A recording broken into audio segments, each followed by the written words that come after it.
আমার দেশের হিন্দু দলিত আদিবাসী সাঁওতাল বাগদি ক্রিশ্চান মতুয়া সবার বাড়িতে অভাব অনটন দূর করে দেন, সবাইকে দুবেলা পেট ভরে ছেলে পুলে বাচ্চা নিয়ে সুখে শান্তিতে থাকার তৌফিক দেন।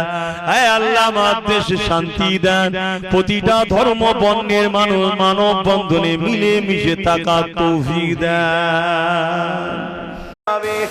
মুসলমান ঘরে ছেলে মেয়েরা আল্লাহর পক্ষ দিয়ে কখনো কখনো ঝড় তুফান হবে, আল্লাহর পক্ষ থেকে কখনো বন্যা হবে।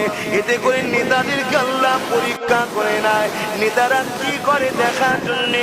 এই কোনো ওই সময় নেতারা যদি নেকি কামাতে পারে, গরিবের জুই সেবা করতে পারে, বিপদগ্রস্ত মানুষের পাশে দাঁড়াতে পারে, তাদের অধিকার যদি পাইয়ে দিতে পারে, দুর্নীতি যদি না করে, আল্লাহ নবী জানিয়ে দিল এই নেতা দুনিয়ার জমিনে